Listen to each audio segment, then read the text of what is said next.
ఇవి ఎట్లుంటాయంటే, అంటే చిన్నగుంటాయి. అంటే మనం ఏదో ఊహించుకుంటాం గానీ, చాలా సింపుల్‌గా ఉంటది తత్వం. పెద్ద శాస్త్రాలు చదవాల్సిన పని లేదు. ఇప్పుడు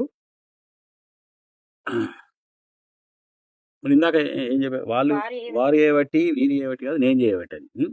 ఇప్పుడు మనం ఇవాళ ఏం వంట చేసుకోవాలనేది ఎవరు నిర్ణయించిర్రు? మనం నిర్ణయించుకున్నాం. దాన్ని ఎప్పుడో దేవుడు ఈరోజు నువ్వు ఈ కర్రీ వండుకోవాలని రాసి పెట్టాడు కదా! జ్యోతిష్యం కూడా అంతే. జ్యోతిష్యం అనేది పూర్వజన్మ దుష్కృతాలను, సుకృతాలను చూపించే ఒక ఇది. అదొక ఒక మిర్రర్. కానీ అది ఎప్పుడు నువ్వు అనుకోకపోతే, నువ్వు అనుకునుడు అంటే నువ్వు ఎప్పుడైతే జ్యోతిష్యం అదంతా ఉందో, ఆ జ్యోతిష్యానికి లోబడితే జ్యోతిష్యంలో ఉన్న ఫలాలే నీకు వస్తాయి.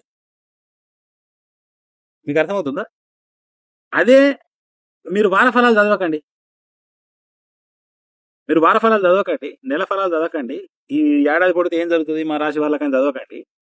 కానీ ప్రతిరోజు నేను ఇది గత 4-5 ఏళ్ల నుంచి నేను చెప్తున్నా. ప్రతిరోజు మీరు అనుకుంటే, అంటే ఏదైతే మీరు మీ ఆనందం, మీ శాంతి, మీ యొక్క సమృద్ధి మీరు ఏదైతే రాసుకుంటారో దాని మీద గనక మీరు దృష్టి కేంద్రీకరిస్తే, దృష్టి సారిస్తే ఆ రకంగా మీరు పరిణామం చెందుతారు. నేను ఇది 4-5 ఏళ్ల నుంచి చెప్తున్నా.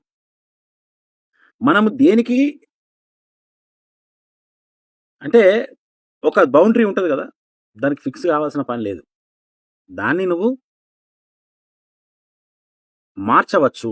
ఆ దుష్కృతాలను మార్చవచ్చు. అంటే పాపకర్మ అనుభవాలు ఏవైతే అవి మనకు చెప్తున్నాయో జ్యోతిష్యం పరంగా దాన్ని మార్చొచ్చు. అర్థమైంది కదా?